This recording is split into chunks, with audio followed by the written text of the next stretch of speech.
اسے نا اسے ایک اعلیٰ درجہ دینا ہے جو اس کا سٹیٹس ہے، اس سب سے آخری جنت، تو اس کو اللہ تعالی جہنم پر لائے گا، پیچھے کمر جلے گی، آگے جسم محفوظ، تو اس کے دل میں اللہ سوال پیدا کرے گا، یا اللہ کہ مجھے جہنم سے تھوڑا باہر نکال دے، تیری بڑی مہربانی۔ تو اللہ کہے گا اور کچھ پھر مانگو گے؟ کہنے بالکل نہیں مانگتا ہوں۔ تو اللہ اس کو جہنم سے باہر نکال دے، تو آگے تھوڑی سی جنت دکھا دے گا۔ اب آدمی کی حرص و حوث تو ختم ہو نہیں سکتی، تھوڑی دیر بعد کہے گا یا اللہ وہ چھوٹی سی جنت مجھے دے دے، تیری بڑی مہربانی۔ تو اللہ کہے گا پھر اور تو نہیں مانگے گا؟ کہنے بالکل تیری عزت کی قسم نہیں مانگتا ہوں۔ تو اللہ وہاں پہنچا دے گا۔ تھوڑی دیر کے بعد ایک اور اس کو درجہ دکھا دے گا۔ جب ادھر دیکھے گا، پہلے آدمی پیدل کہتے ہیں اللہ سائیکل ہی دے دے، جب سائیکل آ جاتا ہے پھر کہتا ہے اللہ موٹر سائیکل دے دے، جب موٹر سائیکل آ جاتا ہے پھر کہتا ہے اللہ گڈی دے دے چاہے سزوکی کیوں نہ ہوئے، جب سزوکی آ جاتی بھائی اللہ ٹوٹا ہی دے دے۔ تو آدمی کا حرص آگے آگے جاتا ہے، تو تھوڑی دیر تک تو دیکھتا رہے گا، پھر چپ، پھر کہے گا جی اللہ یہ مجھے درجہ دے دے، تیری بڑی مہربانی۔ تو اللہ فرمائیں گے پھر آگے تو نہیں مانگو گے؟ نہیں تیری عزت کی قسم آگے نہیں مانگتی۔ تو اللہ وہاں پہنچا دے گا، پھر اس کا اصلی مقام اس کو ظاہر کرے گا جہاں اس نے جانا ہے، وہ آخری جنتی۔ میرے نبی نے فرمایا میں آنکھوں سے دیکھ رہا ہوں جہنم سے نکل رہا ہے اور جنت میں جا رہا ہے، اس کا نام ہوگا جوہینہ۔ میرے نبی نے بتایا اس کا قبیلہ ہوگا جوہینہ، عرب قبیلہ ہے، عرب۔ اور جب وہ اس کو وہ آخری جنتی، اس کو اس دنیا سے 10 گنا بڑی جنت اللہ عطا فرمائے گا، اس زمین سے 10 گنا بڑی۔ تو اللہ یوں دکھائے گا، تو اب وہ اس کو دیکھے گا، تو اب جو نظر آ رہا ہے وہ حقیر ہو جائے گا۔ تو پھر اس کو سوچ آئے گی جو ہن منگے آتا کہ دیں ریورس گیئر نہ لگ جائے، دوبارہ پیچھے دوزخ کی واپسی نہ ہو جائے۔ تو لہذا چپ، اندر میں ابال اٹھ رہے ہیں کہ مانگوں، اور ڈر لگ رہا ہے کہ اتنی دفعہ قسمیں کھائیں توڑ دیں، قسمیں کھائیں توڑ دیں، تو کہیں اللہ تعالیٰ آگے چل بہنوں واپس کر دو، تو لہذا چپ کر کے بیٹھو۔ اللہ تو اندر کا بھید جانتا ہے۔ تھوڑی دیر کے بعد اللہ کہے گا مانگتے کیوں نہیں، مانگتے کیوں نہیں؟ کہے گا یا اللہ سألتک حتی استحییت وحلفت فیک حتی استحییت، یا اللہ میں نے اتنا مانگا کہ اب مانگتے شرم آتی ہے، اور اتنی دفعہ قسمیں توڑی ہیں کہ اب قسم توڑتے ہوئے شرم آتی ہے۔ تو اللہ تعالیٰ فرمائیں گے واہ واہ تو نے مجھے لگتا ہے سمجھائی نہیں، اچھا اگر میں تمہیں دنیا سے 10 گنا بڑی جنت دے دوں تو راضی ہے؟ تو کہے گا یا اللہ رب ہو کے مذاق تو نہ کر میرے ساتھ۔ تو اللہ تعالیٰ فرمائیں گے مذاق نہیں کر رہا ہوں، چل تیرے لیے دروازے کھل گئے ہیں۔ تو اللہ واحد شہنشاہ ہے، مانگو تو خوش ہوتا، نہ مانگو تو ناراض ہوتا، اور جتنا مانگو اتنا خوش ہوتا۔ بعض لوگ اشکال کرتے ہیں کہ یہ اتنے نیک آدمی ہیں، یہ دعائیں مانگ مانگ کے تھک گئے، ان کی قبول ہی نہیں ہو رہی، اور یہ فلاں آدمی ایسا ہے کہ وہ ایک کام سیدھا نہیں دعا کرتا ہے قبول ہو جاتی۔ تو میرے نبی نے فرمایا کہ ایک اللہ کے تعلق والا بندہ یا بندی اپنی ضرورت میں اٹکا ہوا ہے اور اللہ سے مانگ رہا ہے اور رو رہا ہے، اوپر سے دروازہ نہیں کھل رہا ہے، کہتا پتہ نہیں کیا ناراضگی ہو گئی ہے، حتیٰ کہ فرشتے سفارش کرتے ہیں کہ یا اللہ یہ اتنے دیر سے بیچاری رو رہی ہے، یہ اتنے دیر سے رو رہا ہے، یا اللہ اس کا کام کر دے۔ تو اللہ تعالیٰ فرماتے احب ان اسمع حنینہ، مجھے اس کا رونا بڑا پیارا لگ رہا ہے، میں چاہتا ہوں کچھ اور رو لے، دے دیا تو پھر کہیں رونا، لہذا میں چاہتا ہوں تھوڑا یہ رو لے، اس لیے لیٹ ہو رہا ہے، اس لیے لیٹ نہیں ہو رہا کہ میں ناراض ہوں۔ تو اللہ تعالیٰ کے مختلف اپنے بندوں کے ساتھ معاملات ہیں۔ تو حج میرے بھائیو بہنوں، وَلِلَّهِ عَلَى النَّاسِ حِجُّ الْبَيْتِ مَنِ اسْتَطَاعَ إِلَيْهِ سَبِيلًا، آؤ بھائی آؤ، اپنے رب کی ملاقات کے لیے آؤ، سارے آؤ، ایمان لے کر آؤ، کافر کلمہ پڑھ لو اور کلمے والے تیاری کر لو، پھر آگے نرمی کر دی، اچھا بھائی جو آ سکتا ہے وہ تو ضرور آئے۔ اس پیشکش میں اتنی محبت تھی کہ سننے والے کو یہ شک پڑ سکتا تھا کہ لگتا ہے اللہ کو ہمارے حج کی ضرورت پڑ گئی ہے، تو پھر ومن کفر، نہیں آؤ گے نا، یہاں کفر سے مراد کافر ہونا نہیں، ومن کفر، جو حج پہ نہیں آتا، فإن اللہ لغنی عن العالمین، تو مجھے صرف تمہاری نہیں، مجھے تو کل کائنات کی پرواہ کوئی نہیں، تم نہیں آؤ گے تو کیا ہو جائے گا۔ تو آخر میں اپنی ذات کو صاف کیا ہے اور شروع میں اپنی محبت کا اظہار کیا ہے۔ تو بھائی بہنوں، یہ نیت کر کے جاؤ کہ واپس والی زندگی وہ نہیں ہوگی جو پہلے تھی، وہ نہیں ہوگی جو پہلے تھی۔ تو اللہ کی ملاقات اس طرح ہو کہ ماضی اور حال اور ہو جائیں اور مستقبل اور ہو جائے، تو گویا ہم اللہ کی بارگاہ میں اپنی مہر لگوا کے آ گئے۔ یہ اسلام کا عبادت کا پہلو ہے۔ یہ عبادت کا پہلو اس وقت مکمل ہوگا جب اس کے ساتھ اخلاق کا پہلو جڑے گا، وہ ہے لوگوں کے حقوق ادا کر۔ سب سے انشاءاللہ میں اللہ کے نبی کا خطبہ پڑھ کے سناؤں گا عرفات میں۔ 3 دن آپ نے تقریر فرمائی، تینوں دن ایک ہی جگہ سے بیان شروع کیا، لوگوں تمہاری عزتیں، تمہارے جان، تمہارے مال ایک دوسرے کے لیے حرام ہو گئے، کسی کی عزت پہ، کسی کے مال پہ، کسی کی جان پہ ہاتھ نہ ڈالنا۔ اور آخری جملہ ہے لا ترجعوا بعدی کفارا یضرب بعضکم رقاب بعض، دیکھو میرے بعد کافر نہ ہو جانا کہ ایک دوسرے کے گلے کاٹتے پھر رہے ہو، ایک دوسرے کے گلے کاٹتے پھرنا گویا میرے نبی کی نظر میں کافر ہو جانا ہے۔ یہ آخری جملہ تھا۔ اور پھر ایک اور آخر، لا تسودوا وجہی یوم القیامہ، دیکھو مجھے قیامت کا دن تمہاری وجہ سے شرمندہ نہ ہونا پڑے، مجھے شرمندہ ہونے سے بچانا۔ یہ آپ کے خطبات کے آخری الفاظ ہیں۔ تو ایک تو اس کی تفصیل حج کیسے کر رہا ہوں، وہ کتابیں موجود ہیں، سارے کو چھوٹے چھوٹے پمفلٹ موجود ہیں، آپ آسانی سے اس کو فالو کر سکتے ہیں۔ اور اگر اس میں کوئی اونچ نیچ ہو جاتی ہے تو مینا بکروں سے بھرا پڑا ہے، 1 بکرا دے دو، 2 دے دو، 4 دے دو، 5 دے دو، جتنے مرضی دے دو، وہ ہو جائے گا۔ تو جب تم اتنے پیسے خرچ کر کے جا رہے ہو تو میرے نبی سے پوچھا گیا یا رسول اللہ سب سے بہترین حج کیا ہے؟ الحج والثج، سب سے بہترین حج ہے لبیک کہنا زور زور سے اور قربانی کرنا اپنی وسعت کے حساب سے، خون بہانا، قربانی کرنا۔ ہمارے نبی اگر اپنی طرف سے قربانی کرتے تو 1 بکرا ذبح کر دیتے، 1 دمبا ذبح کر دیتے، 1 مینڈا چھترا۔ ساری زندگی ہمارے نبی عید قربان پر 2 قربانیاں کرتے تھے، 2 چھترے، 1 اپنی طرف سے کرتے تھے اور 1 امت کی طرف سے کرتے تھے، ساری 2۔ لیکن جب آپ نے حج کیا تو آپ نے کتنی قربانیاں فرمائیں؟ آپ کی عمر مبارک 63 سال تھی، تو آپ اور حضرت علی کے اونٹ مشترکہ مل کر 100 تھے، 100۔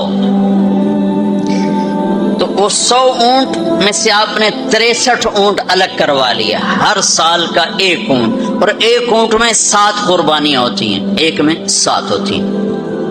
پھر ان میں سے 5 کو الگ کیا، 5 میں سے 1 کو سامنے لایا گیا اور اس کو کھڑا کر کے آپ نے ذبح کیا، کھڑا کر اس کے یہاں یوں برچھا مارا یوں۔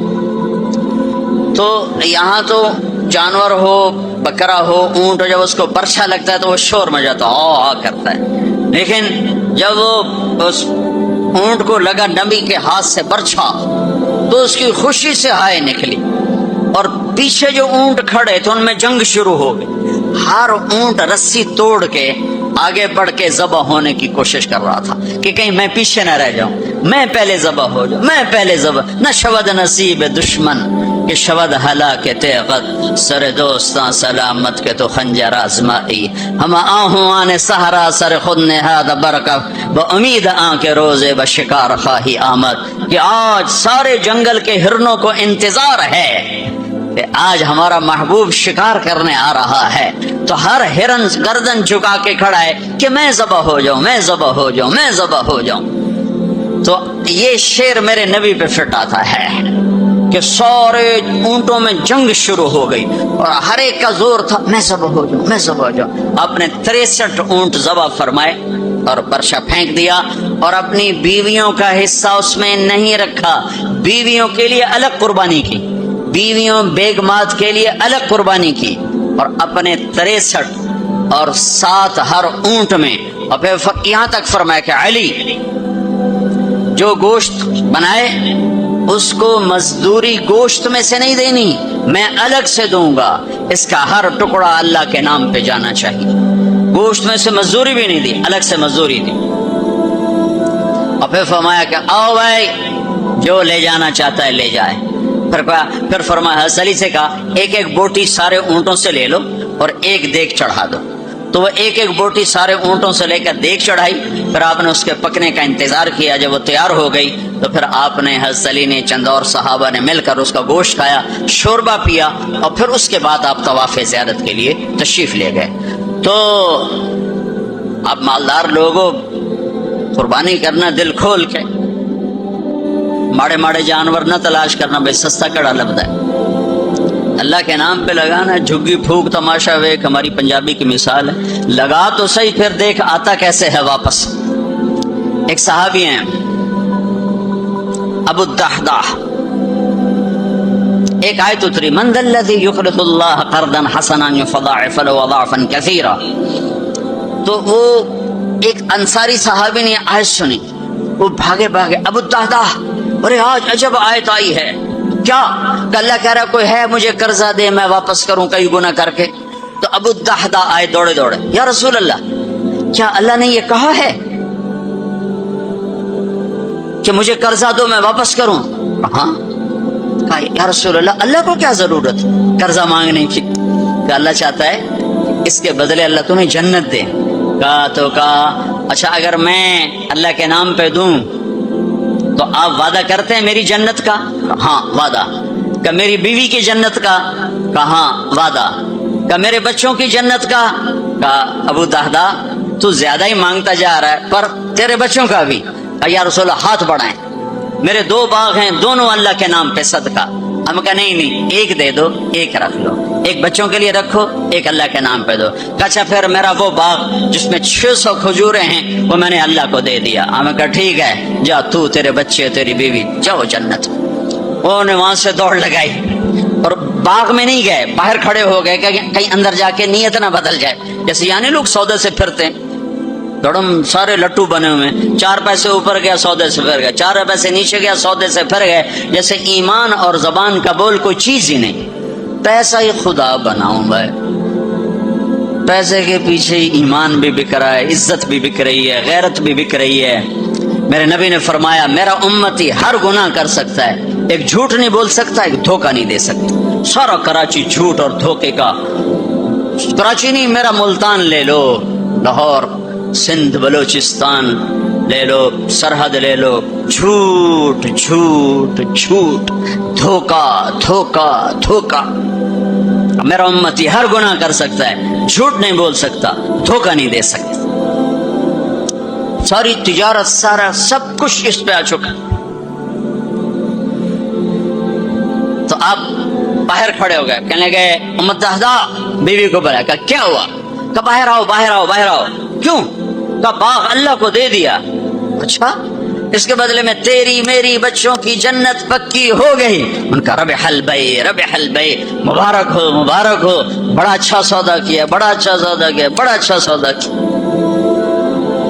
تو بھائیو گن گن کے رکھنے کے شوق نہ کرو، لگانے کا شوق رکھو. اپنے اوپر بھی لگاؤ، اللہ روکتا نہیں. کماؤ حلال، حرام نہ ہو، جھوٹ نہ ہو، سود نہ ہو، خیانت نہ ہو، جوا نہ ہو، سٹا نہ ہو، ذخیرہ اندوزی نہ ہو. تم سارے تاجر، کراچی کے نہیں پورے پاکستان کے تاجر عبد الرحمن بن عوف کی جیب میں آ جاؤ. جیب میں عبد الرحمن بن عوف رضی اللہ عنہ جو 10 بڑے صحابہ میں ایک، آپ نے کہا ابو بکر جنتی، عمر جنتی، عثمان جنتی، علی جنتی، زبیر جنتی، طلحہ جنتی، سعد بن ابی وقاص جنتی، عبد الرحمن بن عوف جنتی، عبد الرحمن بن عوف، ابو عبیدہ بن جراح جنتی، سعید بن زید جنتی. یہ 10 ٹاپ 10 صحابہ ہیں، ان میں ایک عبد الرحمن ہے. جب ان کا انتقال ہوا تو 3 ارب 10 کروڑ 20 لاکھ دینار، کاغذ دے نوٹ نہیں تو کیویں بے وقوف بنا چھڈا سارا نے. کاغذ چاہ کر ٹورے ودن، کوئی سیٹ صاحب، کوئی میاں صاحب، کوئی شیخ صاحب، وہ نیرا کاغذ ہی کاغذ. ہوں کاغذ بھی واپس لے کے پلاسٹک دے چھڑیا ہے. کارڈ ہے جی کارڈ. مطلب ہم کیسے بدھو بنے, کیسے بدھو بنے. ارے دولت سونے اور چاندی کا نام ہے. یہ کاغذ پہ ڈالر باڑے چلے جاؤ, ڈالر بھی لے لو, پاؤنڈ بھی لے لو, جو جتنی مرضی باڑے چلے لو. تمہیں بیوقوف بنایا ہے دنیا کے بنیوں نے. تمہیں کاغذ پکڑا دیا, تم سے جائیدادیں لے لی,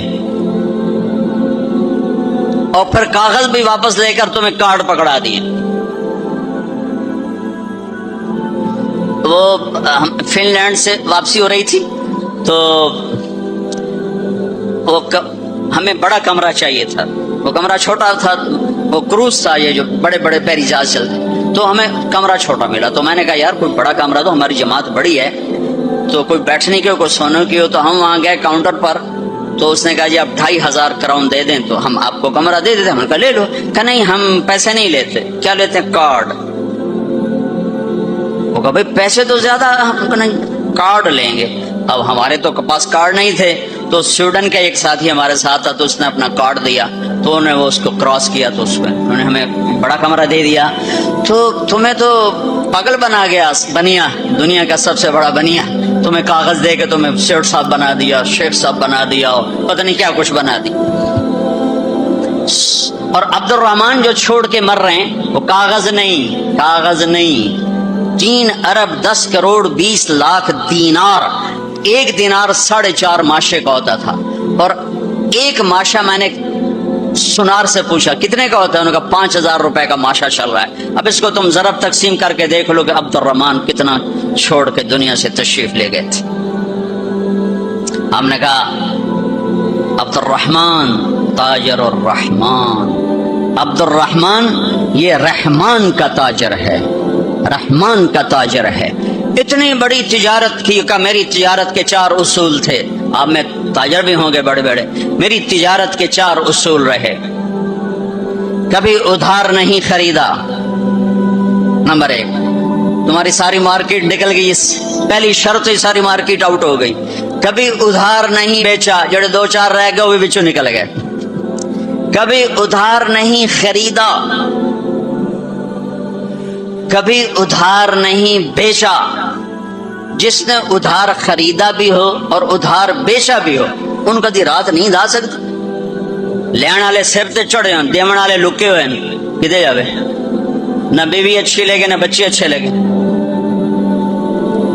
تو جس نے نقد خریدا نقد بیچا ہو تو آرام نال ستا بوجھے پیسے بوجھے چین کسی کو نہ لونا نہ دیونا. تو میں نے کبھی ادھار نہیں خریدا, میں نے کبھی ادھار نہیں بیچا, میں نے کبھی اسٹاک نہیں کیا. میں نے زندگی بھر کبھی اسٹاک نہیں کیا کہ پڑ جائے پروفٹ تو پھر بیچوں, جب پروفٹ ملا فوراً بیچ دیا. میں نے کبھی سودے کا عیب نہیں چھپایا, میں نے کبھی سودے کا عیب نہیں چھپایا. میرا ایک عزیز کہنے لگا جی مجھے یہ کپڑا مارکیٹ فیصلہ آباد میں کسی تاجر سے میری بات کرا دے, میں ذرا کپڑے کا کام سیکھ لوں. میں نے ایک سے کہہ دیا, اس نے کہا جی بھیج دو. ہفتے بعد وہ بچہ واپس آیا. اس بچے کے 4 مہینے تبلیغ میں لگے ہوئے تھے. میں نے کہا واپس کیوں آ گئے ہیں؟ کہ جو تھے پہلا کام میں سکھائیں دن کہ عیب لکاونا کیویں, اب پہلے یہ سکھاتے ہیں کہ عیب چھپانا کیسے. میں نے کہا چنگا کیتا ہی واپس آ. تو عبد الرحمان جیسے تاجر بنو. ادھار نہیں, ادھار لینا منع نہیں ہے, ادھار دینا منع نہیں ہے, ہاں چین سکون کے لیے, تاکہ تانوں گولیاں نہ کھاونی پڑ, نیندراں چڑیاں کتھے رہ گئی. ایک اربوں پتی آدمی کی بیگم کا فون ہے, مولانا میں دنیا کی بدقسمت ترین عورت ہوں. میں نے کہا کیا ہوا؟ ساری رات نیند نہیں آتی, ساری رات نیند نہیں آتی. اپنی تجارت میں کسی کا حق نہ مارو, کسی سے جھوٹ نہ بولو, وعدہ کر کے زبان سے نہ پھرو, وعدہ کر کے زبان سے نہ پھرو. اپنے سودے میں کو ہیرا پھیری نہ کرو. اس میں کچھ مسئلہ تو بتاؤ. یہ ایک تاجر میرا یہ بیان سن رہا تھا, یہ گاڑیوں کا, پشاور کا تھا بیان, کہیں اور ہو رہا تھا. ہماری جماعت گئی پشاور, تو اس کا سب سے بڑا شو روم ہے پشاور میں. تو مجھے لے گیا, تو ایک گاڑی کھڑی تھی ٹویوٹا. کہنے لگا مولانا یہ گاڑی آپ کی وجہ سے 1 سال ہوا ہے نہیں بکی.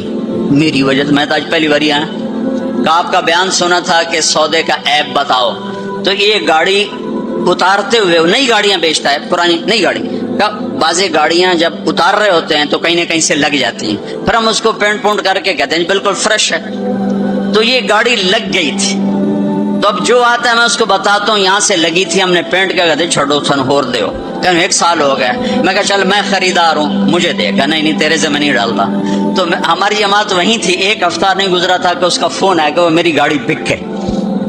اتنا ہی اللہ دیکھتا ہے، تھوڑا سا دیکھتا ہے بھائی کچا ہے کہ پکا ہے، تو صرف حج کر کے گناہ نہ بخشواؤ، سچی تجارت کر کے گناہ بخشواؤ۔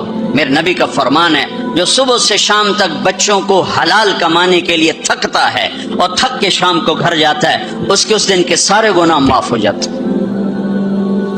تو بھائیو بہنوں، دین کا دوسرا حصہ ہے اللہ کے بندوں کے ساتھ حسن سلوک، ماں باپ کے ساتھ، بیوی کا خامند کے ساتھ، خامند کا بیوی کے ساتھ۔ اس زبان نے وہ آگ لگائی ہے کہ پوری دنیا میں جو آگ زبان نے لگائی ہے اتنے پیٹرول اور گیس سے بھی آگ نہیں لگتی۔ تو میں آپ سب سے اخلاق کے معاملے میں ایک بات، اس زبان کی حفاظت کرو، اس سے جھوٹ نکال دو، غیبت نکال دو، گالی نکال دو، دل آزاری نکال دو، دل شکنی نکال دو، جو کر جائیں سہ جاؤ، چپ کر جاؤ، پی جاؤ۔ میرے رب کی قسم، بڑے بڑے ولی ابدال تمہاری گرد کو نہیں پکڑ سکی، جس نے زبان کی حفاظت کی اسے کوئی پکڑ نہیں سکتا، وہ اتنی تیز رفتاری سے نکلے گا۔ تو یہ پوری زندگی میں نے بیان کی ہے مختصر وقت میں، صرف حج نہیں میرے سامنے موضوع، یہ ساری چیزیں ہماری زندگی کے ضروری فیکٹر ہیں۔ اور آخری جو میں اخلاق بتا رہا ہوں، حقوق العباد بتا رہا ہوں، یہ بڑا خوفناک چیپٹر ہے۔ اللہ سے معاملہ کچھ گنجائش ہے چونکہ اللہ سخی ہے، لیکن لوگوں سے معاملہ پڑا تو کم بڑا کھو جائے گا، اس لیے اللہ تعالیٰ فرمائے گا یہ معاف کرے تو میں کر دیتا ہوں، یہ نہ کرے تو میں نہیں کرتا، تو پھر کیا کریں؟ آپ نے فرمایا میری امت کا سب سے غریب آدمی کون ہے؟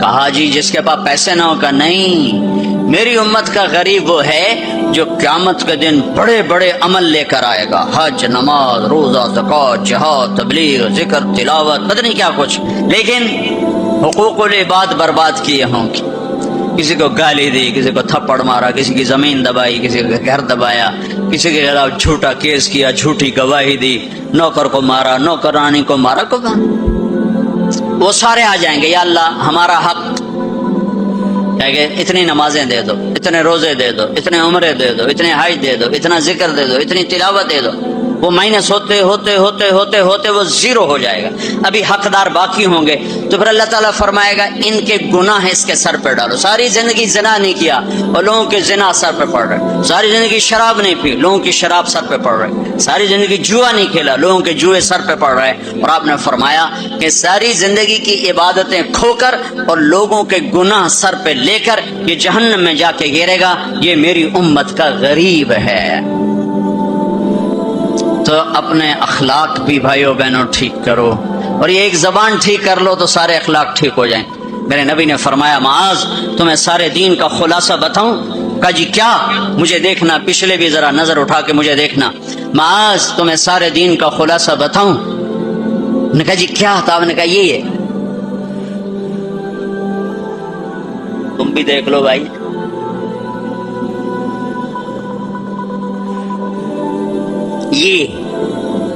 یہ قابو میں ہے، سارا دین میرے ہاتھ میں ہے، یہ قابو میں نہیں ہے تو ہر شے ہاتھ سے جا رہی ہے، جا رہی ہے، جا رہی ہے، جا رہی ہے۔ لہذا سہنا سیکھو، سہنا سیکھو۔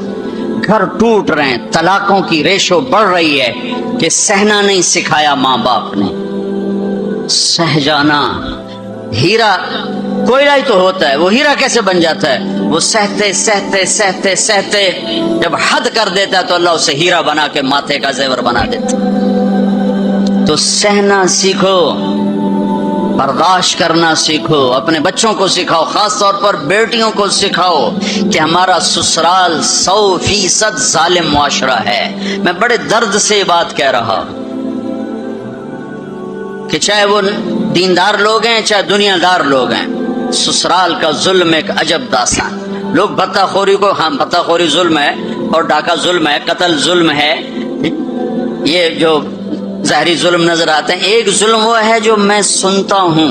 جب کوئی آدمی دین میں شہرت کر لیتا تو پھر لوگوں اپنے مسائل، حضرت یہ ہو گیا کوئی بتا دیں، حضرت یہ ہو گیا کوئی بتا دیں. تو بچیوں کے آنسو اور ان کی ہچکیاں سن سن میرا تو کلیجہ ہی جل کے رہ گیا کہ جو سسرال میں ظلم ہو رہا ہے اسے کہاں سے تولو گے. ایک عورت جب ماں ہوتی ہے تو ایک سراپا رحمت ہوتی ہے. وہی عورت جب ساس بنتی ہے تو سر سے لے کر پاؤں تک وہ ایک آگ بن جاتی ہے، پتہ نہیں کیوں. تو اپنی بچیوں کو صبر سکھاؤ، یہ بھی سکھاؤ کہ بیٹی بس زبان بند رکھنا، سہ جانا، آہ نہ کر لبوں کو سی، عشق ہے دل لگی نہیں، سینے پہ تیر کھائے جا، آگے قدم بڑھائے جا. آگے بڑھنے کا راستہ ہے، زبان سی لو، لب سی لو، زبان تالو سے لگا لو اور لوگوں کے سہتے جاؤ سہتے جاؤ. میرے رب کی عزت کی قسم، عزتیں تمہارے غلام بن کر آئیں گی. اللہ کی رضا کا تاج تمہارے سر پہ سجایا جائے گا. عزت کے سہرے اللہ کا نبی تمہارے گلے میں ڈالے، تمہارے ماتھے کو روشن کیا جائے گا. سہنا سیکھو، سہنا سیکھو. بھائی بھائی سے ٹوٹا، میاں بیوی میں لڑائی، خاوند بیوی کی برداشت نہیں کرتا، بیوی خاوند کی برداشت نہیں کرتا، ماں باپ اولاد کی نہیں برداشت کرتا، اولاد ماں باپ کی نہیں برداشت کرتا. سہنا سیکھو. ہمارا سارا معاشرہ ایک میرے نبی کی سنت پہ عمل کر لے، برداشت کر لے، زندگی خوشحال ہو جائے گی، روشن ہو جائے گی. تو اللہ تعالیٰ آپ کا حج کا سفر قبول فرمائے. میں نے جو کہنا تھا کہہ دیا، پھر وہاں کچھ باقی باتیں یاد آئیں تو وہاں کہہ دوں گا. اور جب آپ حج سے واپس آ جائیں کچھ وقت تبلیغ میں ضرور لگائیں کہ یہ ایمان کو سیکھنے کی فرقہ واریت سے پاک ایک محنت ہمیں اللہ نے دی ہے، اور صدیوں کے بعد ایسا کام ملا ہے کہ جس سے لوگوں کو دین مل رہا ہے. اسپین میں جہاں میرا بیان تھا وہ ایک ہال تھا بہت بڑا، جس میں سارے دنیا سے علماء آتے ہیں یا کوئی سیاسی لوگ آتے ہیں، تو وہ وہاں ان کی تقریریں ہوتی ہیں. لہذا وہاں ایک سسٹم ہے کہ جو بھی اسپیکر بیان کرے گا آٹومیٹک اس کا بیان اسپینش میں ٹرانسلیٹ ہو کر پولیس کے پاس چلا جائے گا. تو میں نے وہاں بیان کیا تو رات کو لیٹ نائٹ ایک ساتھی ہے کہ جو چیف پولیس ہے، یعنی ڈی آئی جی سمجھ لو، وہ کہتا ہے کہ میں نے آپ کے اس عالم سے ملنا ہے، میں ان سے ملنا چاہتا ہوں. تو میں نے کہا ٹھیک ہے مل لیتے ہیں. تو 2 دن کے بعد ہماری ملاقات ہوئی. وہ کہنے لگا کہ جو باتیں آپ نے کی ہیں ہم نے کبھی زندگی میں سنی نہیں، ہمارے پاس تو ہر چیز آتی ہے. آپ نے اسلام پیش کیا ہے، آپ نے انسانیت کو پیش کیا ہے. یہ غیر مسلم کہہ رہا ہے، غیر مسلم، کہ اگر ہر آنے والا اسکالر ایسے ہی بولے جیسے آپ بولے ہیں تو ساری دنیا میں امن قائم ہو جائے گا. میں آپ سے درخواست کرتا ہوں آپ سال میں 2 دفعہ اسپین آیا کریں، 2 دفعہ. میں کہا بھائی ذمہ داراں دا بوجھ آوے لوندا ایڈے میرے کو ٹکٹ فالتو کوئی نہیں. یہ تو تمہیں سنا رہا ہوں. میں نے کہا اچھا جی میں انشاءاللہ آیا کروں گا سال میں 2 دفعہ. کب سال میں 2 دفعہ آئیں؟ آپ کی باتوں کی صرف مسلمانوں کو ضرورت نہیں ہے، ہماری قوم کو بھی ضرورت ہے جو باتیں آپ نے کی.